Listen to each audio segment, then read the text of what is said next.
Family, thank you so much for tuning in with your favorite Pastor Ty here. And guess what? We're so excited because there is a word here today, the scandal of grace. Could you imagine that sometimes grace can even be scandalous? I'm telling you, God has a word for you. So I will see you at the end of this video. Peace. I love you. 2 Corinthians chapter 12, beginning at verse 7. You've heard this verse before. You've known it before. I believe it's fitting as of what has gone forth today. 2 Corinthians chapter 12. When you find it, signify by saying amen. Paul writes here from the Christian Standard Bible, especially because of the extraordinary revelations. Therefore, so that I would not exalt myself, a thorn in the flesh was given to me, a messenger of Satan to torment me so that I would not exalt myself. Concerning this, I pleaded with the Lord 3 times that it would leave me. But he said to me, my grace is sufficient for you. For my power is perfected in weakness. Therefore, I will most gladly boast all the more about my weaknesses, so that Christ's power may reside in me. So I take pleasure in weaknesses, insults, hardships, persecutions, and in difficulties for the sake of Christ. For when I am weak, then I am strong. Can you give my sermon subject to somebody and say, neighbor, there's scandal when it comes to grace. That you may be seated. There's scandal, the scandal of grace. It comes around every year. Little boys and little girls begin to prepare for it on January 1, because the record is that he's making a list and checking it twice. He's going to find out who's naughty and nice. Santa Claus is coming to town. Well, unfortunately, in the house that I grew up in, and I pray no children are listening to me at this time, I never got the luxury of believing in old Saint Nick. My mother never allowed us to fall prey to the myth that a pot-bellied Caucasian man who traveled from the North Pole on a sled led by reindeer would stop by each house by way of a chimney and deliver gifts to little boys and to little girls. Well, for one, the house that I grew up in didn't have a chimney, but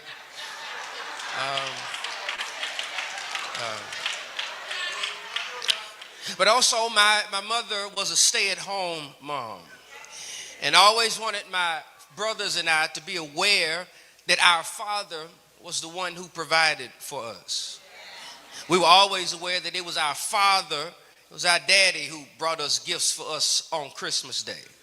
See, growing up, we always saw daddy as a provider. You see, with one hand, daddy provided gifts. And as I got older, he also didn't have much problem telling us that we were living in his house, under his roof, eating from his refrigerator, soaking up his air. I want us to be clear, everything that we had belonged to him. But you know, growing up as children can be difficult, can't it? Because while growing up, you and I are faced with the issue that plagues and baffles so many young, immature minds. You see, my mother had a way of whenever we did something wrong, if it was really bad, she wouldn't get us herself. She would always remark, I'm going to go tell your daddy. And hear me, church, my mama's not here, praise the Lord. Whippings from mama hurt, but whippings from daddy really hurt. I know that's almost foreign because some of y'all didn't grow up in houses where y'all got whippings, but I came from a house where we got whippings. You see, I was faced with this reality of trying to understand how in the world that the same man who was responsible for providing me with gifts that I always wanted, was also the same man that was responsible for providing me with the discipline that I rejected. You see, the very same man did both. He didn't undergo some transformation. Neither did he suffer from bipolar disorder as far as I know. But the very same man did both. It was as if that one hand he provided gifts, and on the other hand he would discipline us. Hear me, church. As a child, I struggled with the notion of a two-handed daddy. It's almost fitting and appropriate when we come to our present text that we're faced with this predicament, that when we come to this text, that the same issue that adolescent Ty struggled with, you and I struggle with as well. We love this book of 2 Corinthians, for it's one of the homes of those hallmark scriptures of the faith that says, but we have this treasure in earthen vessels, that the excellency of power may be of God and not of us, that we are troubled on every side, yet not distressed. We are perplexed, but not in despair, persecuted, but not forsaken, cast down, but not destroyed. How we love this reality that God places treasure on the inside of us. We love this fact that God places invaluable things on the inside of each and every one of us, and we come to church and shout off of this reality, and I'm with it. But brothers and sisters, that is only one hand of the Father. There is another hand that is another extension that we find in chapter 12, because the same God that provides treasure in chapter 4 turns around and provides a thorn in chapter 12. Can I try that one more time?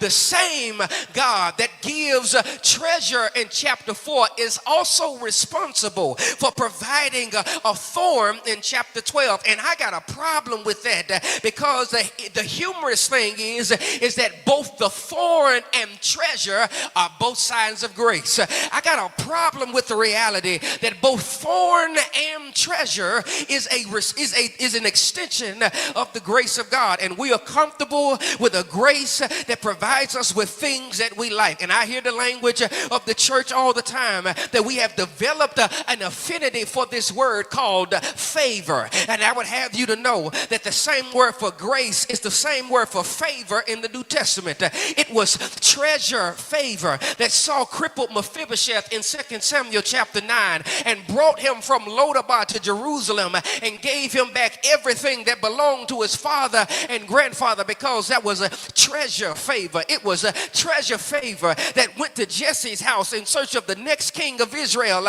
and didn't choose any of the boys in the living room, but wanted the forgotten boy who was keeping the sheep and selected him to be the next king of Israel. That's treasure favor. It was treasure favor that picked Moses from the infested Nile River, brought him up to Pharaoh's house, ran him out because he was a murderer, but then brought him back because he was a liberator. We love favor because favor provides credit for houses that we don't qualify for, promotions that we aren't fit to have, cars that we don't have money to drive. But aren't you aware that the very same favor and grace that gives you the car and the house and the job and the boo can turn around and place aggravation and agitation in your life? I don't know who I may be talking to, but I came to tell somebody here today that perhaps what you may be facing right now, although it's irritating, it could be grace. Perhaps although it may be aggravating, it can still be grace. And I came today, I didn't come to talk to the children Christians today.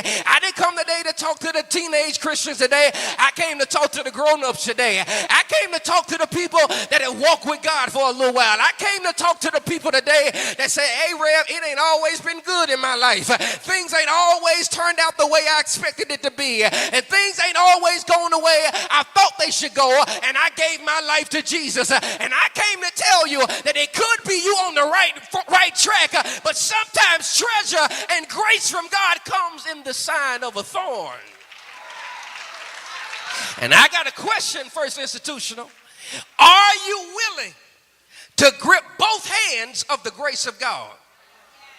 Yeah, are you willing to grip both hands of the grace of God? And I only want to suggest one thing. If you don't hear anything else I say, You can grip both hands of the grace of grace of God with the same joy. With the same joy. I want to show you. I want to show you because you don't believe me. You can grip both hands because of who God is. Look at verse 7. If it's still in your Bible is still open. So to keep me from becoming conceited, because of the surpassing greatness of the revelation, a thorn was given to me in the flesh, a messenger of Satan to harass me, to keep me from becoming conceited. Paul states that it was a thorn that was given to him. He says it was a thorn that was given almost as if it was a present to him. This word here, thorn, preachers, in the Greek is only used one time in the New Testament. But it has a connotation, a wide range of meaning, but because the word thorn carries a light connotation in today's time. But the reference here is pointing to a stake, which is a long pointed instrument that can literally pierce through something. And scholars debate as to what exactly this thorn possibly really was. We aren't sure what it was. That some suggest that it was some psychological ailment. Maybe Paul suffered from some personal anxiety or torment or depression or maybe even a sexual temptation. Or some suggest that the thorn were the Judaizers who were coming into Paul's church and then trying to discredit his ministry. Or maybe Paul suffered from a physical ailment like epilepsy or a speech impediment or even migraines. I know we don't really know what the thorn was for Paul. But family, sometimes God will intentionally leave things out because it's an invitation for you to place yourself into the text. Maybe the more appropriate question isn't what is Paul's thorn. The more appropriate question is, what is your thorn? What is your thorn? What is your thorn? And notice how Paul describes it. He describes it as a messenger of Satan to harass me. That word harass means to be punched and to be knocked around. And the tense of the verb, family, is in the present tense, which in Greek means it is continuous action. Paul wasn't just punched and kicked one time. No, it consistently punched and kicked him on the regular basis. He says it is a messenger of Satan. Satan plays a role in this whole situation. And we aren't exactly sure what it was, but we do know Satan was involved. But there was another definition of thorn that I left out. It means it can also mean a surgical instrument. That hear what God is trying to communicate to Paul.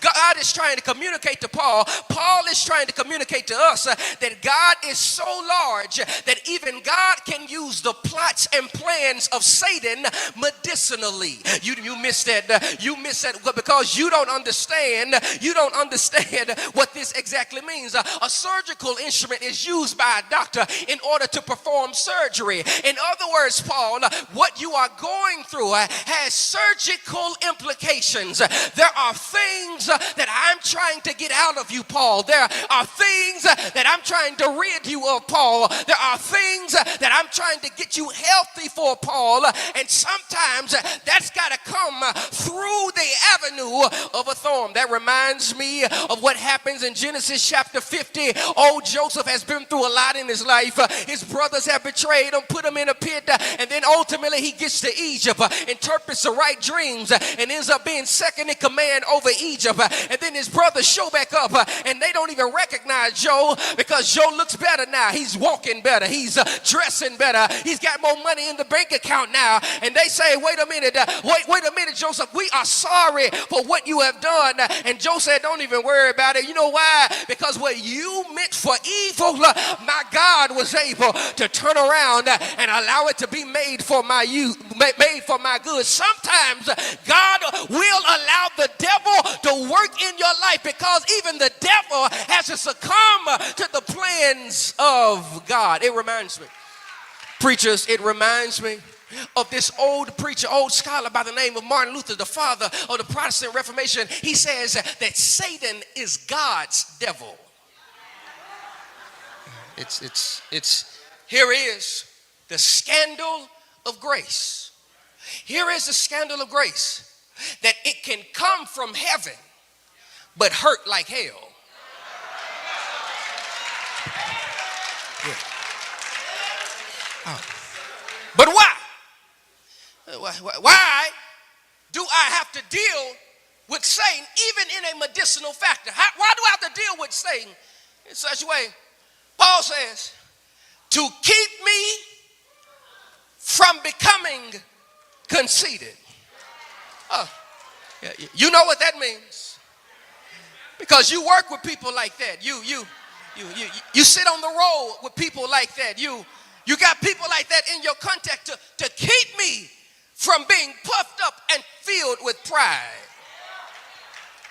But wait. Paul says to keep me from becoming conceited. But why was he the potential of becoming conceited? The reason there's a potential of becoming conceited was because of the surpassing revelation between which him and God had gone through. In other words, there were things that Paul had pertaining to God that maybe other people didn't have. And Paul said, wait a minute, even though I had these grand revelations from God, it still did not allow for me to be able to come into FIBC and speak in tongues but not speak to my neighbor. It still did not allow for me to come in here and to lift up holy hands but then talk bad about the person I was sitting with on the row I was sitting on. It still didn't allow me, although I knew the Bible, to come in here and to spread rumors about people, and then when I find out that it wasn't the truth, go back and tell them, hey, I lied, it really didn't happen like that.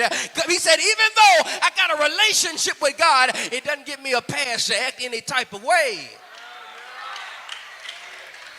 Could it be that the reason that some people are dealing with thorns is because of their intimacy with God?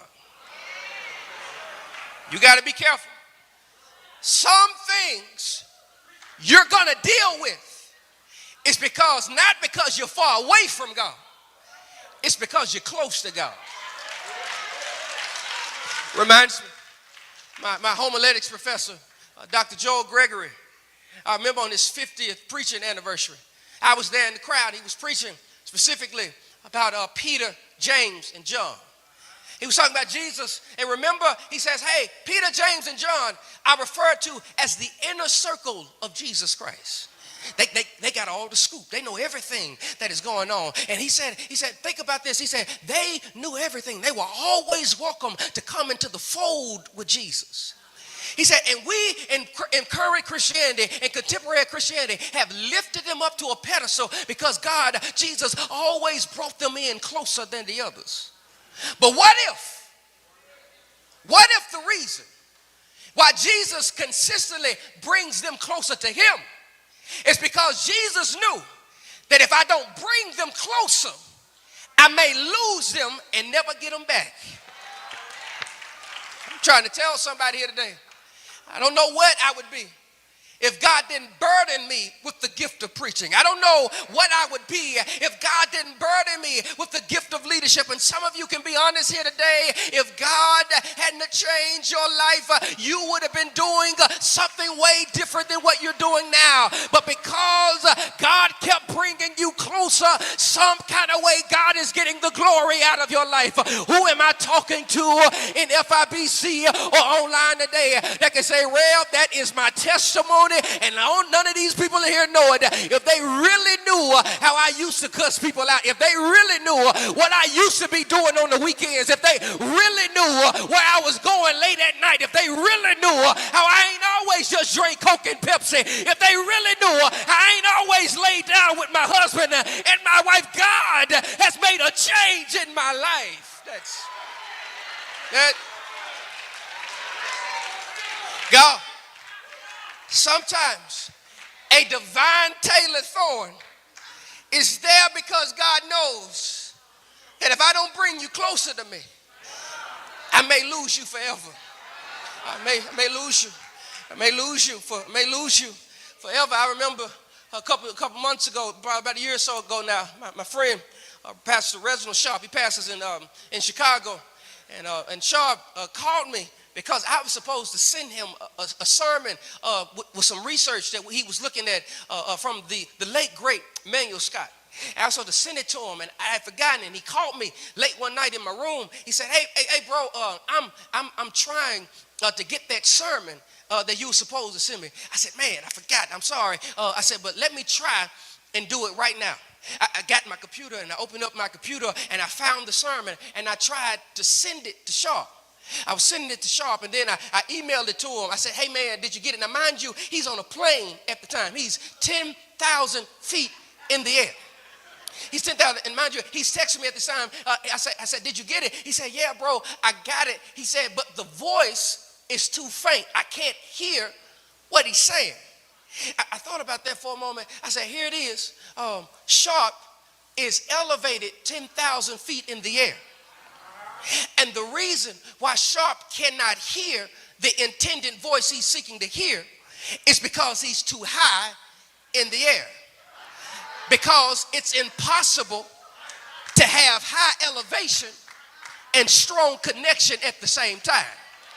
And sometimes in order for Sharp to be able to hear the intended voice, he would have to lower his elevation to strengthen the connection to hear what he was supposed to hear. Let me stay there. I'll come get you. I missed this whole side of the church. Sometimes, family, God will bring you down because when you up there, you can't hear God the way you're supposed to. When you up there, you don't tithe the way you're supposed to. When you up there, people can't even speak to you. When you up there, people can't even look at you the wrong way. So God says, "All right, since that don't work, sometimes I'll bring a storm to bring you down so you can love your neighbor the right way, so you can learn how to speak to people, so you can learn how to give to people." Sometimes it's impossible to have high elevation and strong connection. And God said, "That's why I got to bring you down sometimes." God reserves the right to bring you down when the elevation is too high. You can grip both hands because of who God is, but then you can grip both hands because of what you have. Notice verses 8 and 9. 3 times I pleaded with the Lord about this, that I should leave, that it should leave me. But he said to me, "My grace is sufficient. For my power is made perfect in weakness. Therefore, I will boast all the more gladly of my weaknesses, so that the power of Christ may rest upon me." I oftentimes wonder what that conversation must have been like. I wonder what it must have been like to be in the prayer closet with both Paul and the Lord. Can't you all see them? He just finished the last night of revival. And he's baffled the minds of scholars present and led some people to Christ in this particular meeting. But this thorn, when everything seems to be going right, it pokes its ugly head.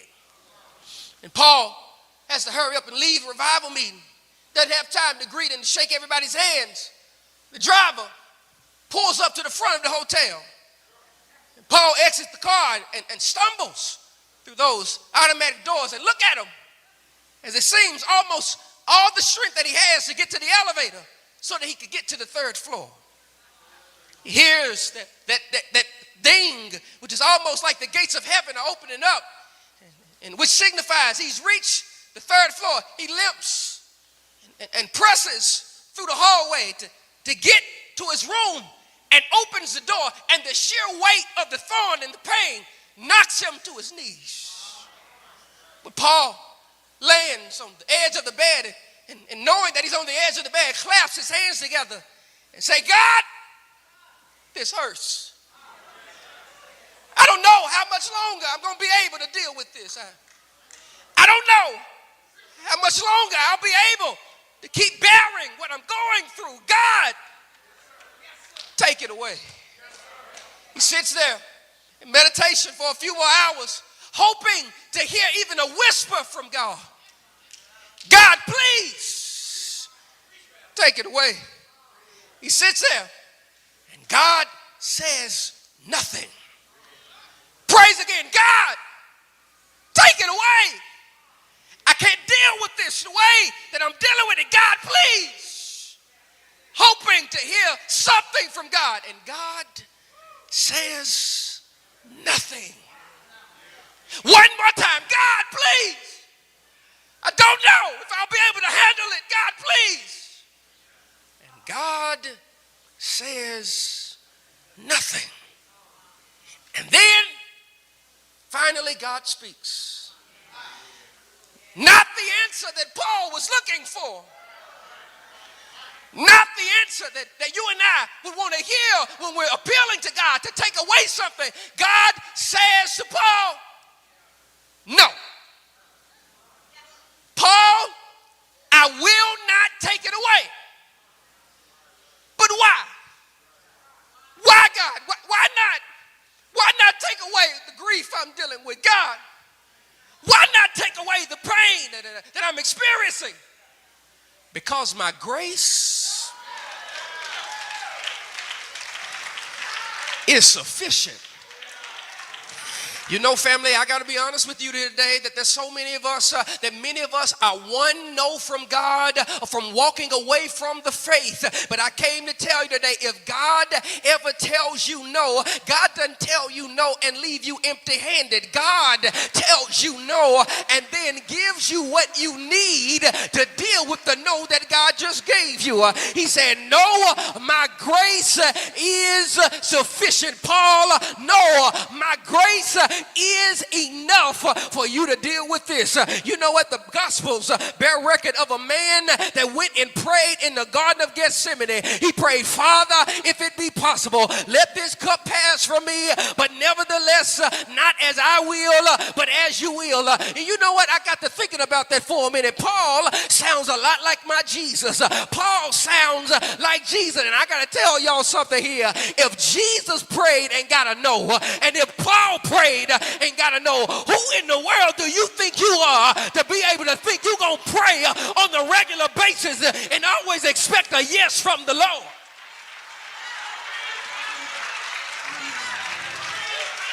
This is Paul, family. Paul is the one that wrote Romans 8:28, and we know that all things work together for the good of them that love the Lord and are called according to his purpose. It's Paul, family. Paul, the one that said, and my God shall supply all your needs according to his riches and glory. It's Paul, the one that said, be anxious for nothing, but in everything by prayer and supplication with thanksgiving, make your requests known to God, and the peace of God, which surpasses all understanding, will guard your hearts and minds in Christ Jesus. If Paul got a no from God, what do you think God's going to tell you sometimes? I got to tell somebody, those of you that possibly may be thinking about coming to join and be a part of our church, I want to tell you that just because you come down here and give the preacher your hand and give God your heart, I cannot guarantee you that you always going to get a yes from the Lord. I cannot guarantee you that you won't face some storms sometimes. I cannot guarantee you that God is always going to bring them out the hospital. I cannot guarantee you that you're going to always get the job you pray for. But I can guarantee you this, that anytime you get a no, you're going to get grace on the other side to be able to help you deal with it. Matter of fact, family, can we take about 5 or 10 seconds and give God praise? Because there have been times I've got no from God, but I had enough to deal with it. There have been times it ain't always gone my way, but it's been enough for me to deal with it. Yes, I'm done. Be seated. Be seated, be seated, be seated. I got a little more to go. That's right. He says no. God says no. He says no. My grace is sufficient. My grace is sufficient for you because my power is made perfect in weakness. I wish I could skip past this, but I can't, because notice the reply from the Lord is not, I will give you enough grace, but it is my grace. I'm happy. I'm happy, church. I'm happy. Ask me why. One of the things is I told the leaders here. I said one of the reasons I'm brilliant is because I know I'm not brilliant. Yeah. See, some of y'all want to act like you got all the answers. I know I don't have all the answers, and so because of that, if I don't know an answer, I'll go talk to people that I do know have the answer.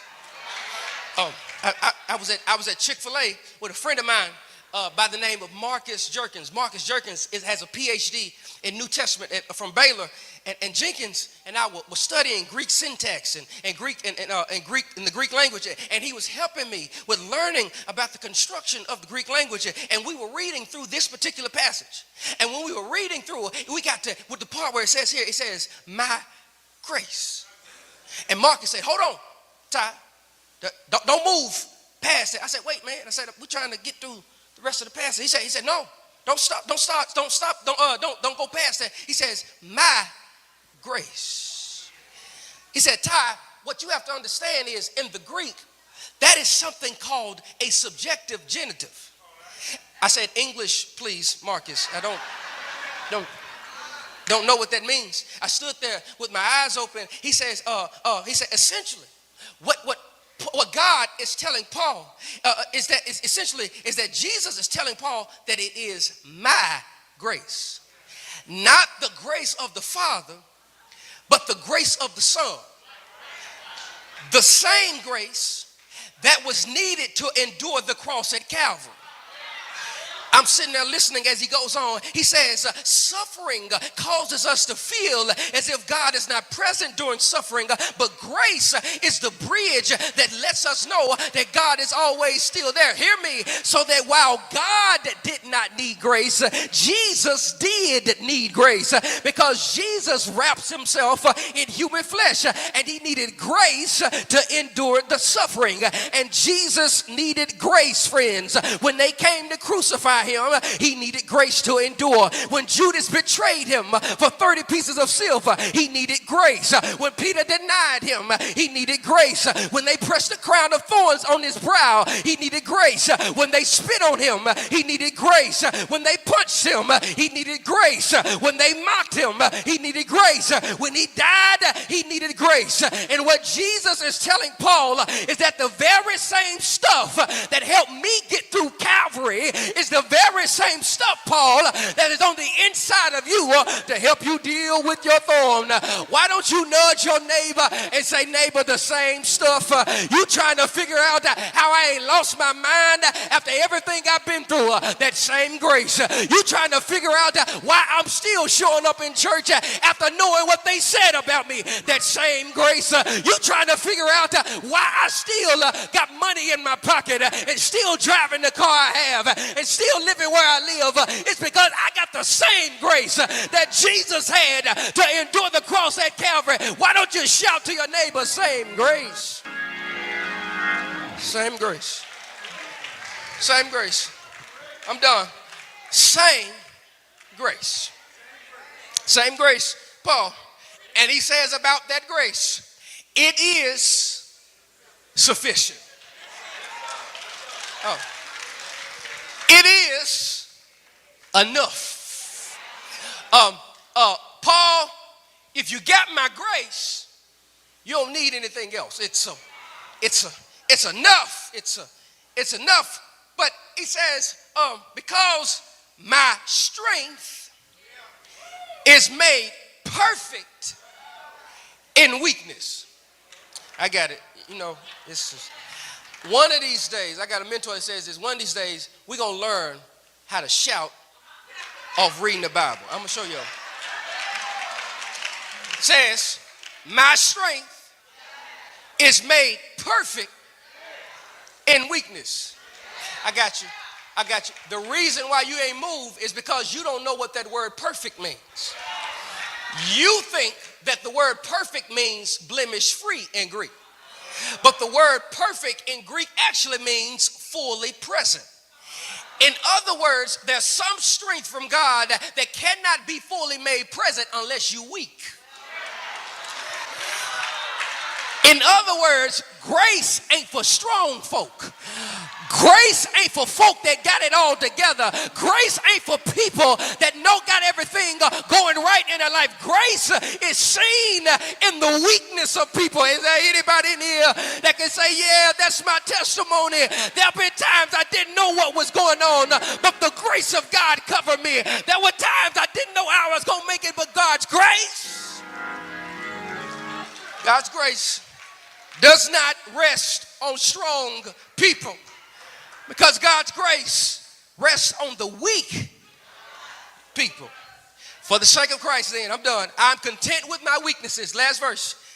Insults, hardships, persecutions, and calamities. Why? For when I am weak, then I'm strong. Yeah. Paul here, he letting everybody know. He letting the church at Corinth know. He said, hey, I'm all right with what I'm going through. That word content literally means to be happy. I'm happy with what I'm going to. But how are you happy, Paul? Paul says, I'm happy with the insults. Those are insults which leads to violence. I'm happy with the hardships. That means circumstances that cause bodily pain. I'm happy with the persecution. It's a word that means an animal is tracking one down like prey. I'm happy with the calamities. It refers to being in a tight corner with nowhere to go. Paul says, I'm happy in all of that because when I'm weak, I'm strong. Reminds me, a young man by the name of Corey Rimsberg, January 2014, State of the Union address. President Barack Obama had delivered his speech for about an hour, and at the end of that presentation, he made a young soldier by the name of Corey Rimsberg stand up that day. He met Corey on the 65th anniversary of D-Day, and Corey and Obama had a good time walking and talking and joking about pictures.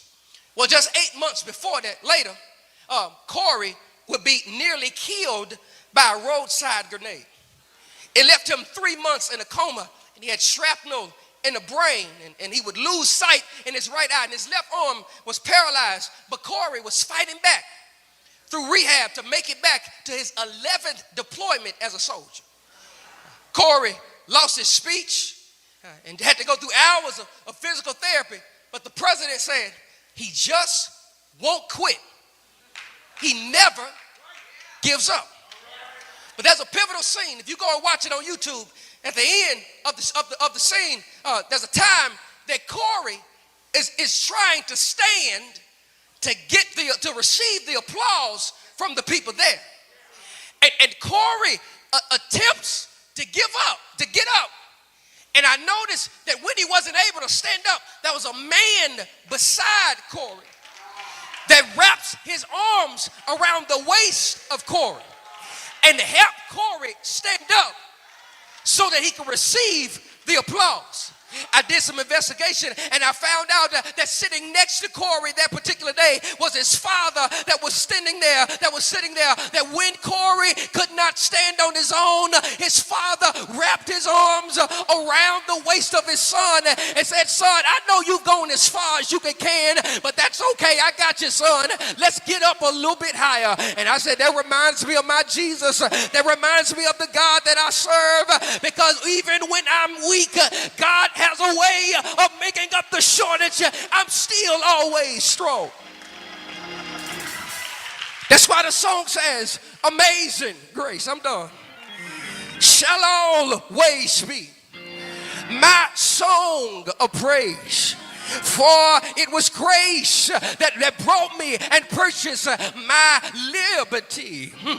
I do not know how he came to love me so. He looked beyond my faults and he saw my needs. Goodbye, First Institutional. May God bless you real good. But this sermon today is only for the grace cases. This sermon today me is only for the folk that said the only reason I'm still here today is because of the grace of God. This sermon is only because of the grace of God. Will you help me preach to your neighbor and turn to a neighbor that ain't moved all service long and said, neighbor, can I give you my testimony in just one short word? Say, grace. Grace woke me up this morning. Grace started me on my way. Grace put food on the table. Grace brought me to church this morning. Grace made me be able to be here today. Grace is why I got the children I have. Grace is why I got the car I drive. Grace is what will carry you through everything you're going through. Bye-bye now, y'all. May God bless y'all real good. And I promise y'all I'm done after this. But grab that same neighbor one time. And I need you to grab that neighbor by the hand and say, neighbor, I got one more thing to tell you. That whatever you're going through, you've got enough to deal with the storm. You've got enough to deal with the pain. Because remember it says that my grace, it is sufficient. My grace, it is enough. I got one song and I'm done. Amazing grace. How sweet the sound that saved a wretch like me. I once was lost, but now I'm found. I was blind, but now I see. Through many dangers, toils and snares, I have already come. It was grace that brought me safe thus far, and the grace is going to lead me home. Is there anybody in here that can lift up your hands and say, Lord, thank you for grace? Say, Lord, thank you for grace. We're standing all over the building. All over the building we're standing. It can come from heaven and it can hurt like hell. Just because it hurts doesn't mean that it's not from God. You know, here's the thing, here's the reality. I was growing up in church, we had this song, we were saying, everything that happened to me that was good, God did it. And that's true, that's true. But the counter to that is, everything that happened to me that was bad, God allowed it. Many of us today, our issue with God isn't what God did. Our issue is with what God allowed. God, how could you allow this to happen to me? And God says, I know it hurts. I know it's painful. But you got something to deal with it. Hear me, if God doesn't take it away, God gives us what we need to endure. Sometimes grace is scandalous, and thank you so much for tuning in with us. Listen, we are embarking on a crazy journey. It's called Finish Strong, and I want you to be a part. I don't care if you're a member or you think about being a member, it doesn't matter. Finish strong with us. We are anticipating that God is going to do something amazing in 2026, but we got to begin right now. The link will be in our description. Sign up, please, ma'am, please, sir, and join in with us as we finish strong to prepare for what God has in store. I love you. Living purpose on purpose. See y'all next week.